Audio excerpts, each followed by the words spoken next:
రాత్రి 11:25 ఒక serious matter తెలుస్తుంది. ఏమిటి ఆ విషయం? ఏం జరగబోతుంది? అన్ని వివరాలు ఒక్కొక్కటిగా వీడియోలో చూసి తెలుసుకుందాము. వీడియో మీకు నచ్చినట్లయితే తప్పకుండా ఒక చిన్న లైక్ అయితే చేసి మమ్మల్ని సపోర్ట్ చేయండి. జై దుర్గా భవానీ జ్యోతిషాలయం. మీ యొక్క ప్రతి సమస్యకి పరిష్కారం చెప్పబడును.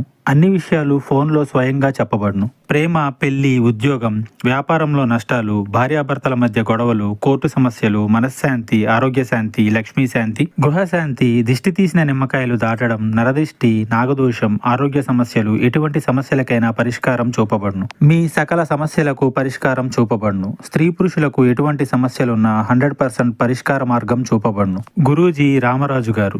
Phone number 9121191826.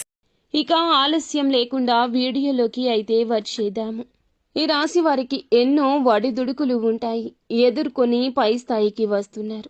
ఈ రాశిలో జన్మించిన వారు ఎన్నో రకాల కష్టాలు ఎదుర్కొని ఉన్నత స్థితికి వస్తున్నారు. ఇలా ఒక్కొక్కటిగా చెప్పాలంటే వారికున్న ప్రత్యేక గుర్తింపు గురించి మనం చెప్పుకోవాల్సిందే. ప్రత్యేక స్థానం సమాజంలో ఏర్పరచుకుంటారు. చిన్న వయసు నుండే కష్టం ఎదుర్కొనేవారు. అయితే ఎదుటి వారికి సాయం చేయడంలో ముందుంటారు. కష్టం విలువ, డబ్బు విలువ, సమయం విలువ బాగా తెలిసినవారు. ఎక్కువగా ఫలితం కోసం కృషి చేస్తుంటారు. ఉన్నత స్థానాలకు చేరుకోవాలని ఎప్పుడూ కూడా అనుకుంటారు. కష్టాన్ని నమ్ముకుంటారు. అలంకార ప్రియత్వం ఉంటుంది. ఆకర్షణ ఉంటుంది. చేపట్టే పని 10 సార్లు ముందే ఆలోచించి మొదలు పెడతారు. మొదలు పెడితే విడిచిపెట్టరు. ఎప్పుడూ జీవితాన్ని పోటీగా తీసుకుంటారు. విద్యా, వృత్తి, ప్రజాభిమానానికి సంబంధించిన రంగాల్లో రాణింపు ఉంటుంది. ఈరోజు కొన్ని మిశ్రమ ఫలితాలు ఉన్నాయి. కొన్ని అంశాలు అనుకూలంగా, కొన్ని ప్రతికూలంగా ఉన్నాయి. ఈ రోజున ఖచ్చితంగా ఈ రాశి వారు హఠాత్తుగా ఒక ఫోన్ కాల్ని రిసీవ్ చేస్తారు. సీరియస్ మ్యాటర్ వింటారు. చాలా రోజులుగా ఎదురు చూస్తున్న సమస్యకు పరిష్కారం కూడా దొరుకుతుంది. సాధ్యం కాదు అనుకున్న పని సాధ్యపడుతుంది. మీకు ఒక ఆలోచన వస్తుంది. దానికి సంబంధించి చక్కటి ప్రణాళిక వేస్తారు. ఆ ఫోన్ ద్వారా ఒక చెడు వార్త వినబోతున్నారు. మీ బంధువులకు సంబంధించిన ఒక చెడు వార్త ఈ సమయంలో రావచ్చు. ఇరుగు పొరుగు కావచ్చు, మీ చుట్టాలు కావచ్చు, మీ తోబుట్టువులు కూడా కావచ్చు. వారి ఆరోగ్యం బాగోలేదంటూ ఈ రోజున ఖచ్చితంగా ఆ వార్త అందుతుంది.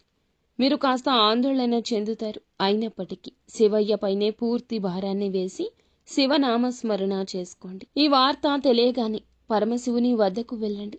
మీరు మీ యొక్క గోడు చెప్పుకోండి. కష్టం మీ వద్దకు రాకుండా పరమశివుడు కట్టిపడేస్తాడు. అలాగే ఈరోజు మిగతా అంశాలు చూస్తే శుభ ఫలితాలు ఉన్నాయి. అవతల వ్యక్తులు ఎవరైతే ఉన్నారో ఈ నష్టాన్ని పొందకుండా భగవంతుడు చక్కటి ఆశీర్వాదం కలగజేస్తాడు. పనుల్లో అలసత్వం అస్సలు వహించొద్దు. ఈరోజు ఏ పని వాయిదా వేయొద్దు. ఆచితూచి కూలంకషంగా 1కి 10 సార్లు ఆలోచించి నిర్ణయం తీసుకుని ముందుకు సాగండి. వచ్చే ప్రతి అవకాశం చిన్నదైనా మీరు వాయిదా వేయకుండా సద్వినియోగం చేసుకోండి. ఎవరో ఏదో చెప్పారని వారి మాటలు ఆలకించే యత్నం చేయొద్దు. దూరదృష్టితో ఆలోచించండి. మీకే అంతా అవగతమవుతుంది. విద్యా, వృత్తి, వ్యాపార పరంగా కూడా మేలిమి శుభవార్తలే అందుకోబోతున్నారు. నిత్యము సుబ్రహ్మణ్యేశ్వర స్వామి ఆరాధన చక్కటి ఫలితాలు కలగచేస్తుంది.